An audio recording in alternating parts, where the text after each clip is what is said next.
하나님 말씀 레위기 1장 1절로 17절입니다.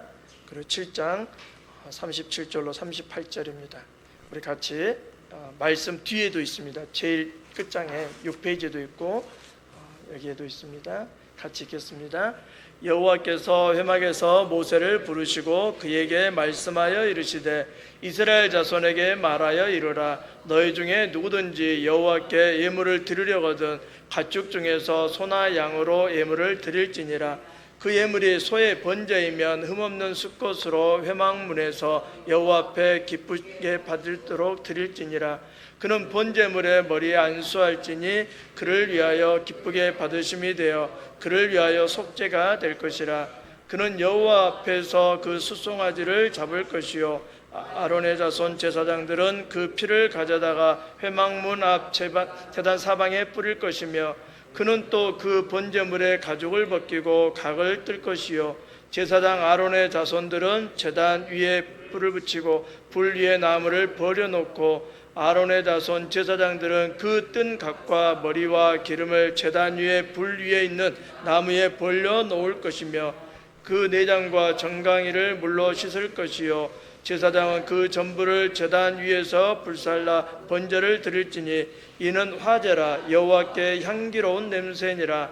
만일 그 예물이 가축의 떼 양이나 염소의 번제이면 흠없는 수꽃으로 드릴지니 그가 제단 북쪽 여호와 앞에서 그것을 잡을 것이요 아론의 자손 제사장들은 그것의 피를 제단 사방에 뿌릴 것이며 그는 그것에 각을 뜨고 그것의 머리와 그것의 기름을 빼낼 것이요 제사장은 그것을 다 제단 위에 불 위에 있는 나무 위에 버려 놓을 것이며 그 내장과 그 정강이를 물로 씻을 것이요 제사장은 그 전부를 가져다가 제단 위에서 불살라 번제를 드릴지니 이는 화제라. 여호와께 향기로운 냄새니라.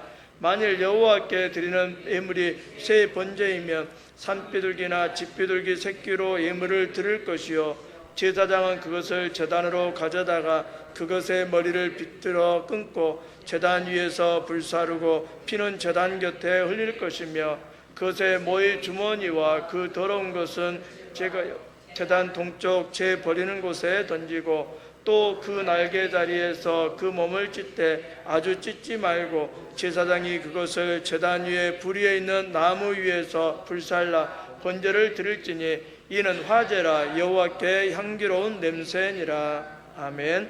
또 7장 37절로 38절입니다. 그 밑에 바로 있습니다. 이는 번제와 소제와 속죄제와 속건제와 임식과 화목제의 규례라.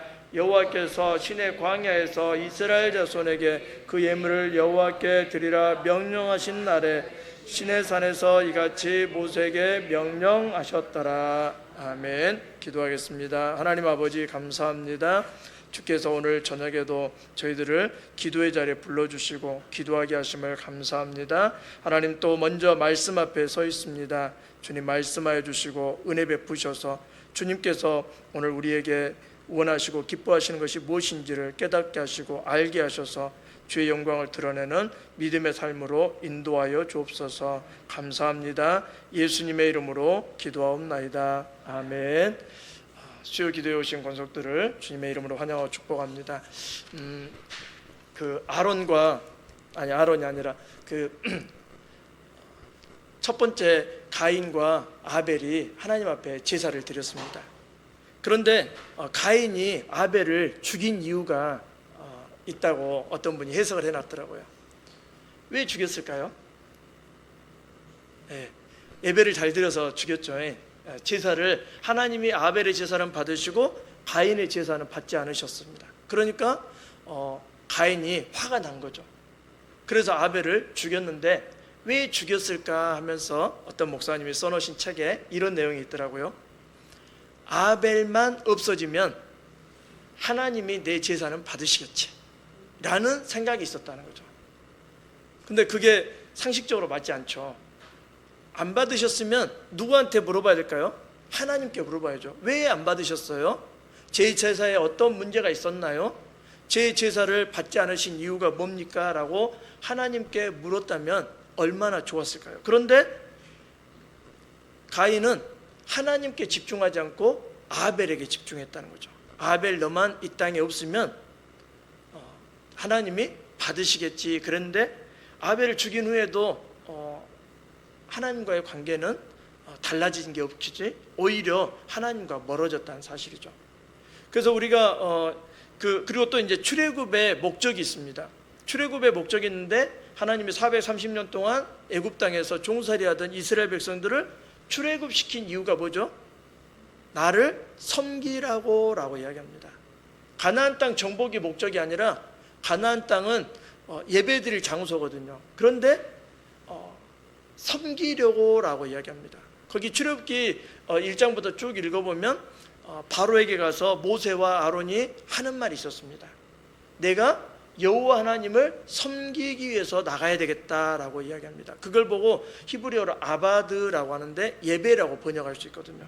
그래서 우리가 하나님을 예배하기 위해서 이 땅에서 나가야 되겠다. 그러니까 빨리 풀어줘라. 이렇게 하면서 10가지 재앙을 통해서 하나님께서 계속해서 강조하게 만드는 것이 예배라는 거죠. 그래서 이제 우리가 한 18번을 계획하고 있는데 제가 오늘 계산해 봤더니 하여튼 올해 후반기에는 레이기로 우리가 레이기를 한번 먹어보려고 합니다. 그래서 거기 근사하게 써져 있죠. 2025 수요 복음 맛집 내 위기는 레이기로. 예. 그래서 이제 첫 번째 위기, 거짓 예배가 있다라는 거죠. 모세오경의 중심은 그 레이기입니다. 그러니까 창세기, 출애굽기, 레위기, 민수기, 신명기까지 이 5권의 책의 중심은 하나님께서 부르셨다라는 레위기의 중심이 있다는 거죠. 그래서 거기 보면은 그가 모세를 부르셨는데 거기 보면 우리 같이 한번 읽어보겠습니다. 레위기 1장 1절, 출애굽기 3장 4절, 출애굽기 19장 3절 같이 읽겠습니다. 여호와께서 회막에서 모세를 부르시고 그에게 말씀하여 이르시되 여호와께서 그가 보려고 돌이켜 오는 것을 보신지라. 하나님이 떨기나무 가운데서 그를 불러 이르시되 모세야 모세야 하시매 그가 이르되 내가 여기 있나이다. 아멘. 모세가 하나님 앞에 올라가니 여호와께서 산에서 그를 불러 말씀하시되 너는 이같이 야곱의 집에 말하고 이스라엘 자손에게 말하라. 아멘. 하나님께서는 부르셨다라는 거죠. 왜 부르셨을까요? 예배자로 부르셨다는 거죠. 하나님께서는 모세를 부르셔서 이스라엘 백성들이 예배자로 살기를 원하셨고 예배 드리는 자로 하나님과 만나기를 원하셨다는 거죠. 그래서 거기 보면 출애굽기, 레위기, 민수기 총 12개의 여행 여정으로 기록되어 있습니다. 출애굽기를 보면 출애굽한 이스라엘 백성들이 시내산에 도착한 기록이 있죠. 우리 같이 19장 2절 같이 읽어보겠습니다. 그들이 느비딤을 떠나 시내 광야에 이르러 그 광야에 장막을 치되 이스라엘이 거기 산 앞에 장막을 치니라. 아멘. 거기 보면 이제 느비딤이라는 출애굽의 시작점이죠. 거기에서부터 떠나서 시내 광야에 가게 되는 거죠. 그러면서 광야에서 장막을 치면서 이스라엘이 산 앞에서 장막을 치는데 하나님께서 이제 예배를 드리게 만드는 사람으로 세워가시는 거죠. 그래서 출애굽에 보면은 출애굽을 통해서 하나님이 비전을 주시는데 거룩한 나라, 소유된 백성, 제사장. 이게 바로 뒤에 보면은 이제 다음 주에 다루겠지만 베드로 사도가 이야기하고 있습니다. 우리에게 거룩한 나라요 소유가 된 백성이니 하나님 앞에 제사장이 되라라고 이야기하는 거죠. 그러면서 이제 율법과 성막을 하나님이 주시는 것입니다. 그러면서 이제 출애굽기 19장 5절로 6절 같이 한번 읽어보겠습니다. 시작. 세계가 다 내게 속하였나니 너희가 내 말을 잘 듣고 내 언약을 지키면 너희는 모든 민족 중에서 내 소유가 되겠고 너희가 내게 대하여 제사장 나라가 되며 거룩한 백성이 되리라. 너는 이 말을 이스라엘 자손에게 전할지니라. 아멘. 하나님께 모든 것이 속해 있기 때문에 우리가 아까 가인처럼 아벨에게 집중할 필요가 없다는 거죠. 다른 것에 집중하지 말고 하나님께 예배하는 자로 어떻게 하면 하나님이 나의 예배를 받으시고 하나님이 나와 예배를 통해서 만나는 게 중요하다는 거죠. 그래서 내 말을 잘 들으라고 주님 이야기하시고요, 언약을 지키라고 이야기하십니다. 그러면서 이제 모든 민족 중에 소유가 되게 해주시겠다라고 하면서 우리의 정체성을 이야기하고 있죠. 제사장 나라가 될 것이고 또 거룩한 백성이 될 것이다 라고 모세를 통해서 이야기를 하셨습니다. 그러니까 우리의 정체성은 이제 주님의 말을 잘 듣는 게 필요합니다. 그리고 주님이 지키는 언약을 자꾸 우리가 읊조리고 또 그것을 가지고 기도하는 게 필요하고요. 그래서 우리의 정체성은 나는 제사장이고 거룩한 백성이다라는, 그래서 거룩한 백성과 제사장이기 때문에 우리가 하나님 앞에 예배할 수 있는 것입니다. 민수기가 또 이야기합니다. 1년간 시내산에 머문 이후에 광야로 출발해서 이스라엘에 이제 여러 가지 이야기들이 있는 거죠. 그래서 민수기 10장 11절 같이 한번 읽어보겠습니다. 둘째 달 스무 날에 구름이 증거의 성막에서 떠오르매. 그래서 이제 민수기에는 백성의 숫자를 기록한다라고 하지만 거기 보면 두 번의 인구 조사가 나와 있고요. 광야에서 어떻게 생활했는지에 대한 이야기를 나누고 있습니다. 자, 끝으로 보면 레위기 이제 1년간 시내산에서 율법과 성막 생활을 교육을 받는 이스라엘 백성들을 볼 수 있습니다.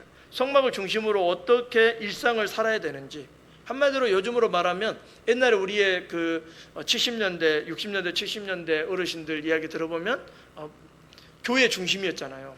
예, 밥 먹고 나면 교회 가고 시도 때도 없이 교회 가서 교회에서 또 막 부흥회도 막 그 일주일 내내 하는 경우도 있고요. 그래서 교회 가서 기도하고 교회 가서 생활을 중심이 교회였다는 거죠.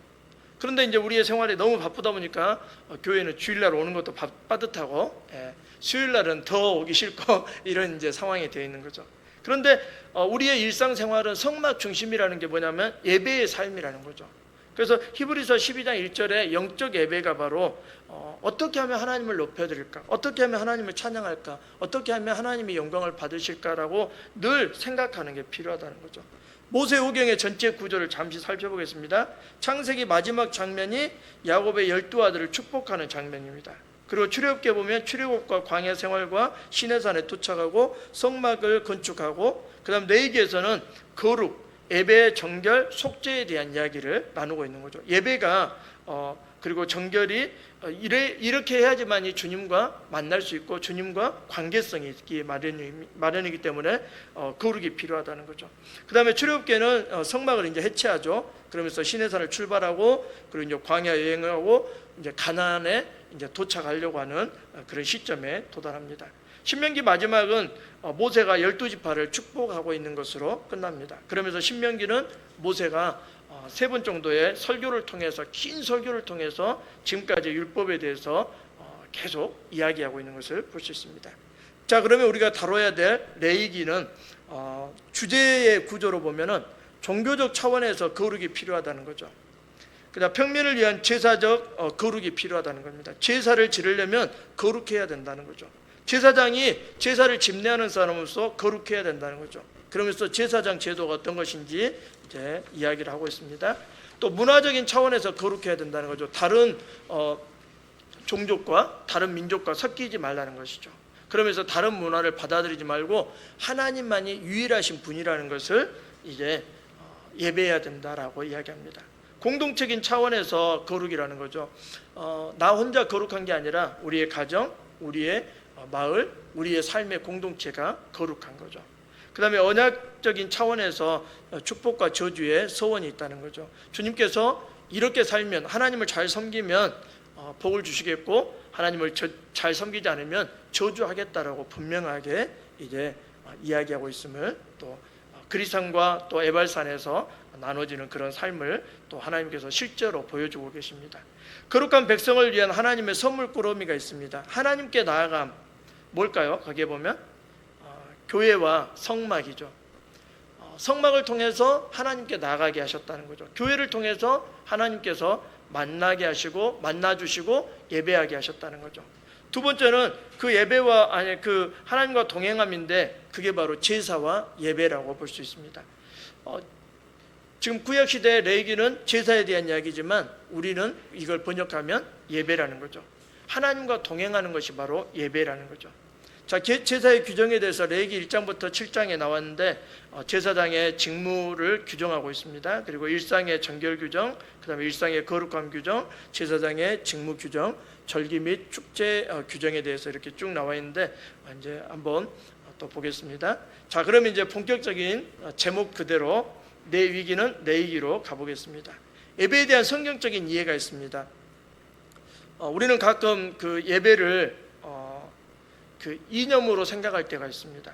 그러니까 이 예배를 하나님과의 관계가 아니라 어떤 그 행사처럼, 프로그램처럼 이렇게 생각할 때가 있다는 거죠. 그리고 또 그 예배를 통해서 성장의 도구로 전락해 버렸다는 거죠. 진짜 하나님을 만나는 예배가 아니라 그 예배가 그 저는 바누아투에서 보면서 거기에는 이제 딱, 그러니까 우리나라처럼 대한예수교 장로회 이렇게 딱 하나만 있어요. 그러니까 바누아투 장로교라는 게 딱 하나밖에 없어요. 그래서 그 장로교회는 어느 교회 가든지 출석 체크를 안 해요. 그러니까 장로님도 A교회에서 오늘 예배드렸으면 다음 주에 또 B교회 가서 예배드리고 이렇게 돌아가면서 예배드려도 누가 한 말 안 해요.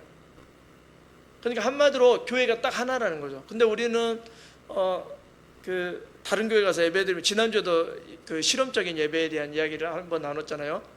어떤 교회는 새벽기도 했던가요? 제가 생각이 갑자기 안 나네. 그 몇 달에 한 번씩 주일 예배가 없어요. 그러면서 그 인근에 한 5교회에서 7교회 정도 딱 후보 교회를 선정해놓고, 건전한 교회를 선정해놓고, 저는 이 교회 가서 예배드리겠습니다, 저 교회 가서 예배드리겠습니다. 그러면서 이제 그 예배를 드리는 이제 목적이 목사님이 분명하게 정해놓으셨죠. 그런데 우리도 마찬가지입니다. 우리의 예배가 예배를 통해서 하나님을 만나고, 또 예배를 통해서 하나님께서 원하시는 뜻이 무엇이고, 예배를 통해서 우리가 영적으로 성장하고 성숙한 것이 필요한데, 예배가 교회의 성장의 도구로 전락해 버렸다는 거죠. 그래서 우리가 예배, 이제 내 얘기를 보면서 예배를 어떻게 드려야 되고, 왜 예배를 드려야 되고, 예배를 하나님이 어떤 예배를 받으시기 원하시는지를 이제 우리가 한번 깊이 생각해 봤으면 좋겠습니다. 그리고 각 세대 문화에 대한 분별력이 필요합니다.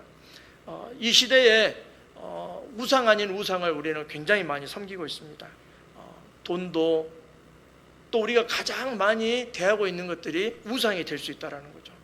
이미 돈은 분명한 우상이 되어버렸고요. 나머지 우상들이 또 우리의 삶 속에 하나님보다 더 중요하게 여기는 모든 것들이 다 우상이라고 했는데, 그 우상들이 우리의 삶 속에 여전히 자리 잡고 있는데 우리는 잘 모른다는 거죠.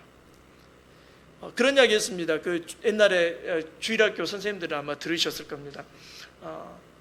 주일날 1시간 어린이가 말씀 듣고 세상에서 7일 동안 세상의 문화를 대하고 있는데 이겨낼 수 있을 것 같아? 그런 이야기 들어보신 적 있으실 겁니다. 우리도 마찬가지입니다. 우리가 1시간 예배를 통해서 세상에서 거뜬히 내가 하나님의 사람으로 살아낼 수 있는 자신이 있다면 놀라운 거죠. 몸부림치지 않으면 하나님과의 관계는 주일날 1시간으로 끝입니다. 그래서 우리의 삶의 예배로 나아가는데 우리가 예배에 대한 분명한 목적과 분명한 예배에 대해서 알지 못하면 우리는 그렇게 살아낼 수 없는 사람이라는 거죠. 세 번째로, 신성한 성품을 지닌 백성으로서 부르신 거룩함이 우리 가운데 있다는 거죠. 우리 레위기 11장 44절 같이 한번 읽어보겠습니다. 나는 여호와 너희의 하나님이라. 내가 거룩하니 너희도 몸을 구별하여 거룩하게 하고 땅에 기는 길 짐승으로 말미암아 스스로 더럽히지 말라. 아멘. 거기 보면 하나님께서는 거룩하시다고 하면서 우리의 몸을 구별해서 거룩하라고 하십니다. 그런데 그때는 사람들이 더럽힐 수 있는 것이 길 짐승 외에는 없었다는 거예요. 그런데 지금은 우리가 더럽힐 수 있는 게 엄청나게 많아요. 우리에게 스스로 가만히 있으면 천국은 어떻게 가야 될까요? 애쓰지 않으면 천국 못 간대요. 지옥은 어떻게 갈까요? 가만히 있으면 간대요. 가만히 있으면 자동으로 떠밀려서 지옥을 가는데, 천국은 몸부림치지 않으면, 그러니까 하나님의 사람으로 살지 않으면, 예수님 믿는 건 당연하지만 하나님의 사람으로 살지 않으면 천국을 갈 수 없다는 거죠. 그게 이제 우리의 의로 간다는 뜻이 아닙니다. 믿음이 달라질 수 있다는 거죠. 자, 네 번째로 보면 주권자이신 하나님의 임재와 인도 체험이 있었다는 거죠. 출애굽기 40장 그리고 레위기 9장 같이 읽어보겠습니다. 구름이 회막에 덮이고 여호와의 영광이 성막에 충만하며 모세가 회막에 들어갈 수 없었으니 이는 구름이 회막 위에 덮이고 여호와의 영광이 성막에 충만함이었으며. 아멘. 레위기 읽겠습니다. 모세와 아론이 회막에 들어갔다가 나와서 백성에게 축복하며 여호와의 영광이 온 백성에게 나타나며. 아멘. 하나님께서는 하나님이 영광을 받으시려고 주도적으로 주권적으로 역사하시는 분이시라는 거죠. 하나님은 절대로 수동적이신 분이 아니십니다. 능동적이신 분이십니다. 그래서 하나님께서는 하나님의 영광을 스스로 나타나시기 위해서 성막에 충만하셨고 구름으로 회막을 덮이시고 하나님의 영광을 드러내신 분이시라는 거죠. 그래서 그 하나님은 우리가 나아갈 때, 은혜의 보좌에 나갈 때, 담대히 나갈 때 그 하나님을 뵐 수 있는 그런 분이라는 사실을 우리는 기억해야 된다는 거죠. 그래서 우리가 늘 예배의 자리로 나갈 때 주님은 우리를 만나 주신다는 사실을 말씀하고 있는 겁니다. 우리 용어 정리 한번 해보겠습니다. 5대 제사가 있는데요. 번제 같이 읽어보겠습니다. 번제, 전체를 태워 모두 바치는 수직적 헌신의 제사. 소제, 유일한 곡식의 제사이며 감사의 제사. 화목제, 감사의 제사로 수평적 나눔을 위한 잔치의 제사. 속죄제, 도덕죄와 신체적 불정결을 해결하기 위한 제사. 속건제, 재산상의 피해를 준 죄를 위한 배상의 제사. 그 외의 제사들이 있습니다. 거제와 요제와 또 전제와 화제가 있습니다. 거제는 그냥 들거 이렇게 들어서 올리는 거죠. 그 다음에 요제는 흔드는 겁니다. 그리고 전제는 부어드리는 겁니다. 그 바울이 전제와 같이라고 한 것은 그 제사를 할 때 포도주나 곡식주를 이렇게 바치는 것을 말합니다. 그리고 화제는 가축을 드릴 때 불로 태워서 드리는 것을 말합니다. 근데 화제하고 번제하고는 약간 다릅니다. 그래서 이제 오늘 번제에 대해서 잠깐 살펴보고 이제 마치려고 합니다. 거의 번제가 있는데 그 가축의 모든 것을 제단에서 불살라 드리는 제사입니다. 그리고 두 가지 종류의 제물이 있는데 숫소 등 몸집이 큰 가축과 양과 염소 등 작은 가축들이 있습니다. 혹은 산비둘기와 집비둘기가 있죠. 가난한 형편에 있는 사람들은 산비둘기와 집비둘기를 드렸다는 것입니다. 왜 짐승을 제한했을까요? 그 외의 짐승은 드리는 자의 소유가 아니기 때문에 하나님께 드리는 예물은 반드시 자기의 노동의 결실이어야 된다는 거죠. 그러니까 자기 소유여야 된다는 거죠. 그 다음에 제물을 드리는 사람이 희생을 감수하거나 대가를 지불하는 것이어야 된다. 곧 예배자 자신이 반영된 제사물을 드려야 된다는 거죠. 그러니까 한마디로 자신이 드릴 수 있는 만큼의 제사를 드리는 게 필요하다는 거죠. 오직 흠이 없는 제물들만 짐승들만 제물로 사용될 수 있습니다. 그리고 사람이 다루기에 용이하고 온순한 무해한 가축들만 드릴 수 있다는 거죠. 희귀한 것을 예물로 드리면 안 된다는 겁니다. 예배자들의 형편을 넘어서 사치스럽고 화려한 예물들이 성소에 넘치게 되며 과시나 외식으로 전락될 가능성이 있다는 겁니다. 에레미야 6장 20절 같이 한번 읽어보겠습니다. 시바에서 유향과 먼 곳에서 향품을 내게로 가져오면 어찌함이냐. 나는 그들의 번제를 받지 아니하며 그들의 희생제물을 달게 여기지 않노라. 아멘. 하나님 앞에 예물 드리려고 사치를 하거나 그럴 필요는 없다는 거죠. 자기 형편껏 자기의 마음과 자기의 삶을 담는 것을 드리는 것이죠. 번제는 하나님께서 기쁘시게 하는 향기를 올려드린다라고 9절에 이야기합니다. 번제는 백성의 의무가 아닌 자원함으로 드리는 제사로서 흠없는 수컷이어야 하며 장막의 입구에서 드려야 하고 도살할 장소는 제단 북쪽이다 이야기합니다. 중요한 것은 이제 번제의 순서가 중요합니다. 거기 보면 A부터 J까지 있는데요. 같이 한번 우리 천천히 읽어보겠습니다. 예배자가 짐승이의 손을 얹음, 동일시한다는 거죠. B, 제물을 바칠 짐승을 죽임, 제사장이 피를 받아 제단 둘레에 뿌림, 예배자가 짐승의 가죽을 벗김, 예배자가 짐승의 각을 뜸, 제사장들이 제단에 불을 피움, 제사장들이 불 위에 장작을 집힘, 제사장들이 고기 머리 기름을 제단에서 불타는 장작 위에 버려놓음, 예배자가 내장과 다리를 물에 씻어 제사장에게 줌, 제사장은 내장과 다리를 받아서 제단 불에 태움. 자, 이제 우리 뒤에 제일 마지막 장을 한번 보고 이제 마치겠습니다. 제일 마지막 장에 아까 제가 레위기 1장 1절로 17절입니다. 제가 거기 1절에 보면은 여호와께서 회막에서 모세를 부르시고 그에게 말씀하여 이르시되 이스라엘 자손에게 말하여 이르라. 너희 중에 누구든지, 우리 가끔 이제 신앙생활하면서 하나님 앞에 헌금을 하고 싶은 마음이 생겨요. 그런데 거기 누구든지가 이제 내가 들어가는 겁니다. 정훈이가 예물을 드리고 싶어 하거든, 여호와께 예물을 드리려거든 가축 중에서 소나 양으로 예물을 드릴지니 그의 예물이 소의 본전이며 흠없는 수꽃으로 회막문에서 여호와 앞에 기쁘게 받으시도록 드릴지니라. 그는 누구예요? 정훈이죠. 정훈이가 하는 일이 뭐예요? 번제물의 머리에 안수할지니 그를 위하여 기쁘게 받으심이 되어 그를 위하여 속죄가 될 것이라. 정훈이는 여호와 앞에서 그 숫송아지를 잡을 것이요. 소를 잡으래요. 제사장이 잡은 줄 알았죠? 제사장이 안 잡고요, 자기가 잡는 거예요, 소를. 왜요? 자기를 드리는 거거든요. 아까 그랬잖아요, 4절에 그는 번제물의 머리에 안수할지니 내 대신 이 소가 죽을 겁니다 그러면서 안수하는 겁니다. 그러면서 5절에서 정훈이가 여호와 앞에서 그 숫송아지를 잡는다는 겁니다. 제사장이 하는 일은 뭡니까? 아론의 자손 제사장은 그 피를 가져다가 회막문 앞 제단 사방에 뿌리는 것입니다. 6절에 정훈이는 또 그 번제물의 가죽을 벗기고 각을 뜰 것이요. 요즘 같으면 헌금 안 하겠죠. 뭐 이렇게 번거로워, 못하겠네.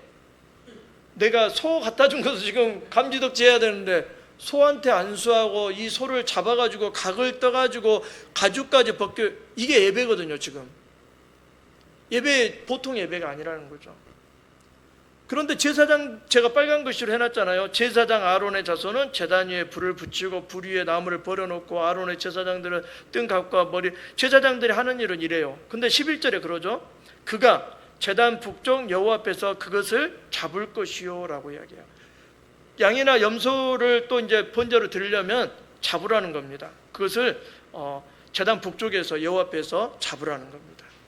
소도 잡아야 되고 양도 잡아야 되고 염소도 잡아야 된다는 거죠. 12절에 그러죠.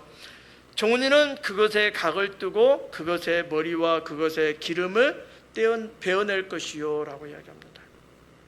그러니까 제사장은 그냥 제사를 드리는 거예요.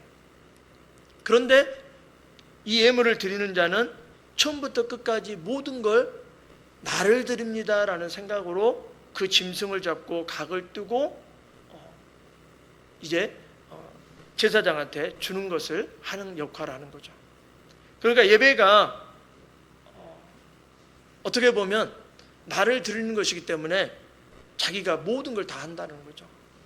그래서 베드로전서에 베드로가 너희가 제사장이 될지니 제사를 드릴 제사장이 될지니라 라고 했는데 그 제사장이 바로 이 역할을 하고 있는 거죠. 그냥 거기 아론의 제사장하고 다르다는 거죠. 지금 이 시대에 우리가 하나님 앞에 드리는 영적 예배가 이런 예배를 드리고 있다는 것입니다. 다시 한번 그 레위기 1장을 한번 집에서 시간 되시면 그 괄호를 비워놓는 이유가 이정훈이를 쓰는 게 아니고 우리 권속들의 이름을 쓰는 겁니다. 그래서 다시 한번 읽어보시면 좋겠다는 생각이 듭니다. 이어서 다음 주에 또 하겠습니다. 기도하겠습니다. 하나님 아버지 감사합니다. 오늘 또 하나님께서 귀한 은혜 주시고 우리가 예배자로서 하나님을 섬기는 자로서 어떻게 예배하기를 원하시는지 다시 한번 저희들이 또 말씀 앞에 저희 자신을 내놓습니다. 주님 기뻐 받으시는 예배자로 살아갈 수 있도록 우리의 삶을 인도하여 주옵소서. 감사합니다. 예수님의 이름으로 기도하옵나이다. 아멘.